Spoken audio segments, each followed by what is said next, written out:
novice as far as this is concerned, and it's been a wonderful afternoon as far as I'm concerned. Now, for what it's worth, if I do I announce the result at some stage? Perhaps after. Yeah, hold on, I'm going to get the feedback first. Yes. Well, that's right. But as far as the feedback is concerned, in a way, who wins or who loses the debate doesn't matter so much, although I'll be saying something about that. But in terms of this format of debating, and I say this to a lot of law students who embark on mooting or trial advocacy, which is that time is limited. Now, when time is limited, plus the fact I can see that most of the contestants this afternoon were nervous. I mean, I'm nervous now, but what happens when you're nervous is that you tend to speak a little faster than you usually do. Now, and when you speak faster, the audience, or the people who mattered this afternoon, the judges, find it difficult to understand everything, because there's nothing in writing. The judges are hearing it for the first time.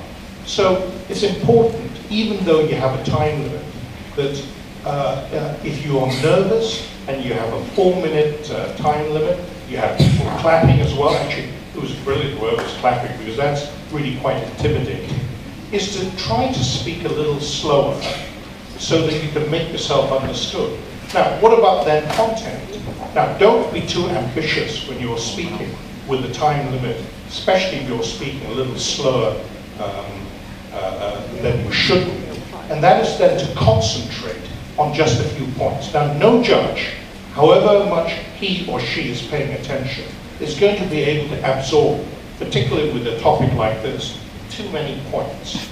I would think, actually, a good guide is to have no more than 3 or 4 main points, and then make your argument, each of you, on the basis of those 3 or 4 points. Now, care needs to be taken in terms of how you run the points, because clarity is one thing. Clarity includes not saying things which are inconsistent with each other. One of the discussions we had in our room was that we found with some of the arguments that they appeared to be inconsistent.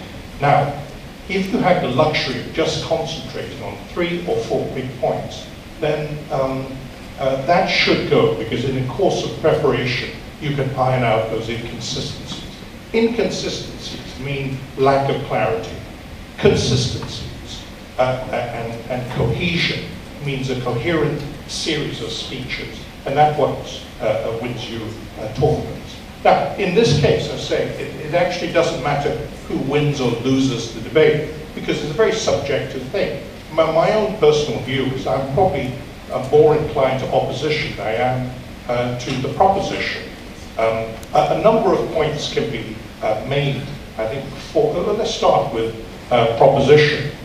I think the main point, one of the main points you might concentrate on is the question of equality, which some of you mentioned, but to develop that in the context of the importance, if you like, of human rights, because the basic human right, actually apart from the right to life, is equality, and that's worth developing.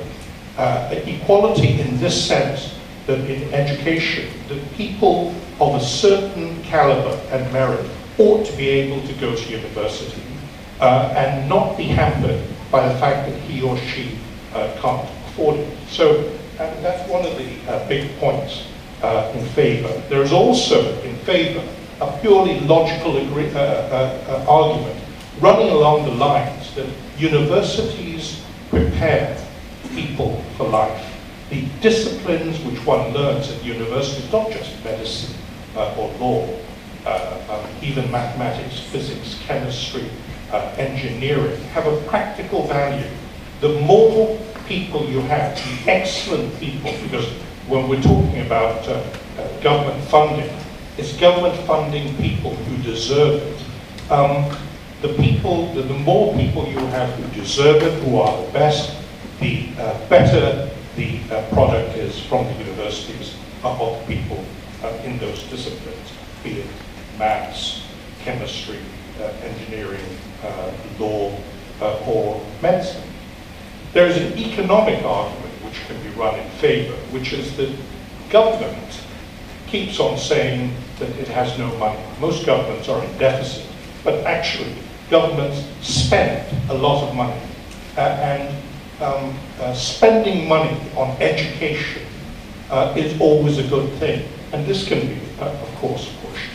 Now, against it, against the argument for free university education for everyone, is an important psychological point, which is that it is in human nature, in the nature of things, for people not to value things which are free, actually.